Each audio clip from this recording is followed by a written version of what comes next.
La corruption, indéniablement, reste l'un des principaux obstacles au développement durable et au respect des droits de l'homme.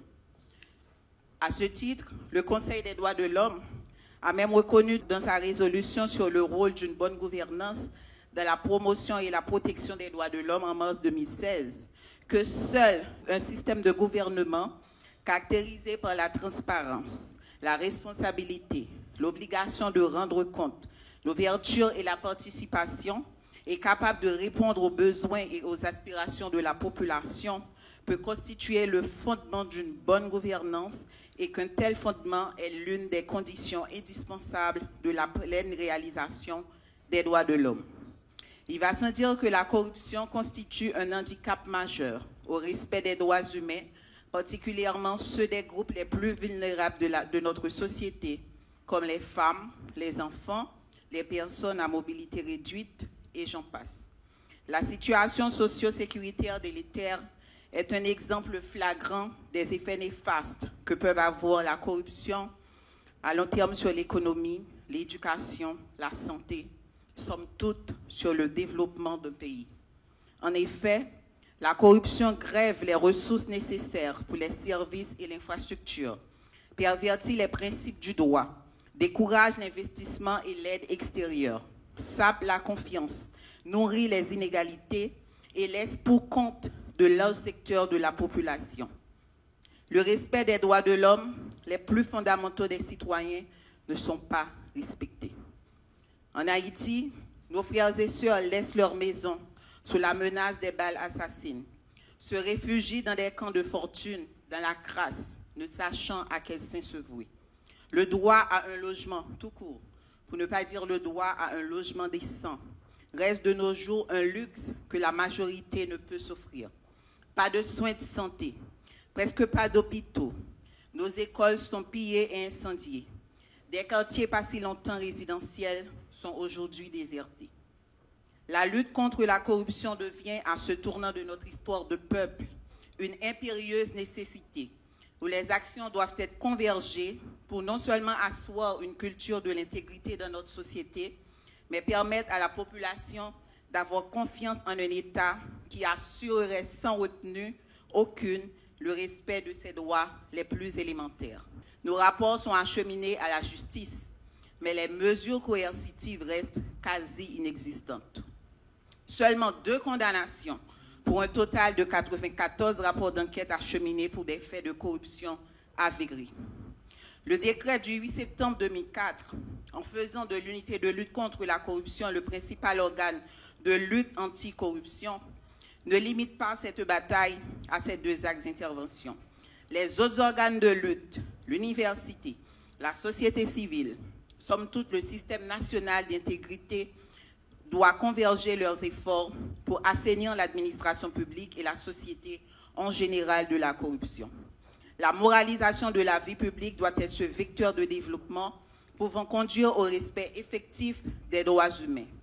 Ainsi, l'USCC est en train de tout mettre en œuvre pour doter le pays d'une nouvelle stratégie nationale de lutte contre la corruption pour les 10 prochaines années, après que la première, celle de 2009-2019, soit arrivée à terme 6 années de cela.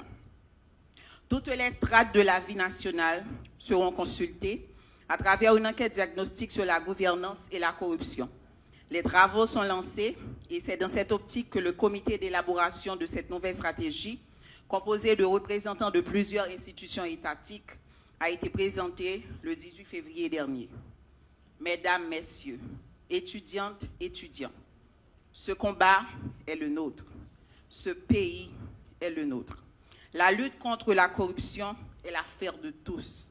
Mes droits, vos droits, les droits de nos enfants, les droits de tout un peuple ne seront effectifs que si on met tout en œuvre pour déraciner ce mal, pour redonner confiance en nos institutions, pour encourager une juste distribution des ressources. Lorsque le soleil fait de battre campagne par-delà des mornes, avant de s'éteindre, à chaque fois, il en ressort toujours une lumière douce, soft, diraient les Américains. C'est comme si le crépuscule augurait d'espoir. C'est comme si Dieu nous transmettait l'espoir que par-delà de ce qui semble être la fin d'une chose, gît en réalité la promesse de celle qui s'annonce plus merveilleuse encore. C'est l'image qui foisonne mon esprit en nous inspirant, vous, moi, eux, notre pays, notre Haïti, et l'initiative de ce matin est là pour en apporter preuve. Je saisis l'occasion pour remercier le Programme des Nations Unies pour le développement qui a permis à l'OPC de mettre en œuvre cette activité de formation à travers un projet portant sur la documentation des cas et le plaidoyer contre la corruption.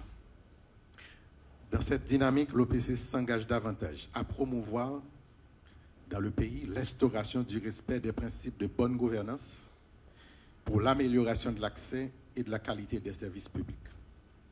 En effet, tandis que la Banque nationale décline vers des abîmes, il s'en trouve encore des citoyens et citoyennes à votre image, c'est-à-dire qui ne débarquent le navire et qui font tout ce qui est en leur pouvoir pour le maintenir à flot, quelles qu'en soient les circonstances.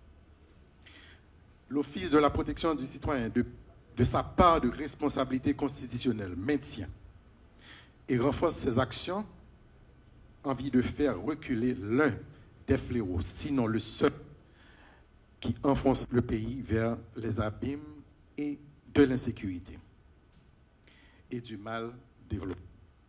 Est-ce pourquoi, sous ma gouverne, un spectre large d'action est conduit tout azimuts pour lever des armes de citoyennes et de citoyens contre ce fléau qui exerce des effets néfastes, profonds sur la jouissance et l'exercice des droits humains à multiples niveaux.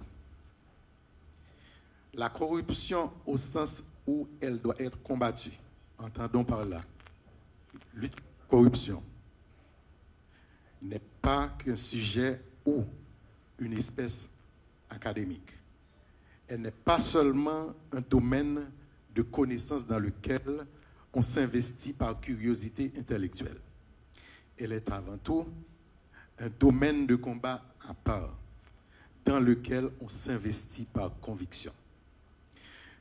Pour avoir été magistrat instructeur, je puis vous affirmer qu'on ne combat pas ce fléau à moitié. Vous devez d'abord en faire une conviction. Un mode de vie, c'est le credo que je prescris. Je vous apporte ensuite, par ces séances de formation, la connaissance et les instruments idoines pour comprendre et lutter avec efficacité contre la corruption. Enfin, comme l'écrivait le général Charles de Gaulle dans ses mémoires, vers l'Orient compliqué, je vole des idées simples.